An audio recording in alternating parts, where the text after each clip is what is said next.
Assalamualaikum warahmatullahi wabarakatuh. Perkenalkan, saya Siti Fatona, mahasiswa S1 Kebidanan dari Universitas Jenderal Ahmad Yani Yogyakarta.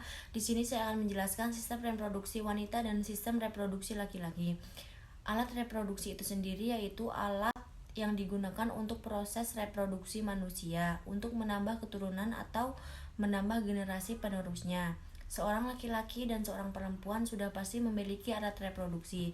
Baik, di sini saya akan menjelaskan alat reproduksi wanita terlebih dahulu. Alat reproduksi wanita terbagi menjadi dua, alat reproduksi bagian dalam dan alat reproduksi bagian luar. Selanjutnya saya akan menjelaskan vagina bagian luar terlebih dahulu. Yang pertama adalah labia mayora atau bibir besar. Labia mayora merupakan alat reproduksi wanita bagian luar yang terdiri dari dua pasang lipatan kulit di kedua sisi bukaan vagina, bernama labia mayora. Bibir kemaluan besar yang berada di bagian luar dan akan ditutupi dengan rambut kemaluan setelah memasuki masa pubertas. Kemudian ada labia minora atau bibir kecil yang terletak di sebelah dalam labia mayor dan mengelilingi pembukaan vagina serta uretra, yaitu saluran yang membawa urin dari kandung kemih keluar tubuh. Selanjutnya ada klitoris. Klitoris merupakan bagian yang erektil atau bisa membengkak atau membesar seperti penis pada pria. Karena klitoris mengandung banyak pembuluh darah dan serat saraf sehingga sangat sensitif saat berhubungan badan. Bagian klitoris ditutupi oleh prepetium. Prepetium adalah lipatan kulit sebagaimana kulum pada pria. Seperti halnya penis, klitoris juga bisa mengalami ereksi jika distimulasi.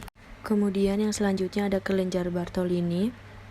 Kelenjar ini terletak di kedua sisi bukaan vagina yang berfungsi menghasilkan lendir kental untuk melumasi vagina ketika berhubungan seksual. Baik, selanjutnya saya akan menjelaskan vagina bagian dalam. Alat reproduksi wanita bagian dalam yaitu berkaitan langsung pada reproduksi sel telur sehingga berkembangnya janin. Berikut adalah alat reproduksi vagina bagian dalam. Yang pertama ada vagina. Vagina merupakan saluran muskulo-membranesia atau otot selaput yang menghubungkan rahim dengan dunia luar. Bagian otot vagina diketahui berasal dari otot levator ani dan otot sphincter ani atau otot dubur, sehingga dapat dikendalikan dan dilatih.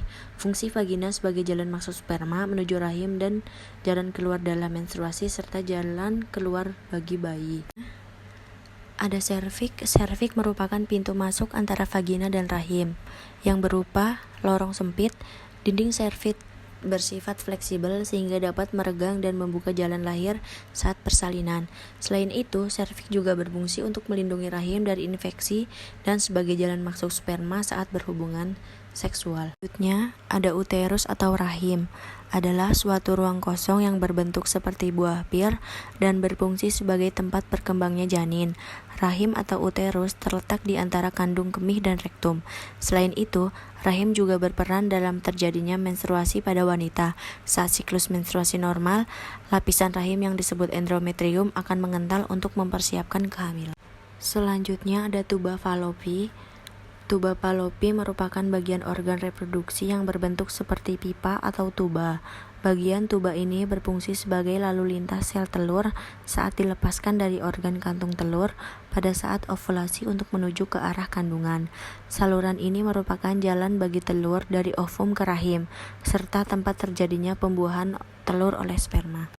Selanjutnya ada ovarium. Ovarium atau indung telur berjumlah 2 buah dan terletak di kedua sisi rahim yang berbentuk oval sebesar ibu jari. Fungsinya untuk memproduksi sel telur dan hormon seks perempuan yang kemudian akan dilepaskan ke aliran darah. Dalam siklus menstruasi normal, indung telur melepaskan sel telur setiap 28 hari atau bisa lebih. Sel telur juga berhasil melewati proses pembuahan akan berlanjut pada proses kehamilan.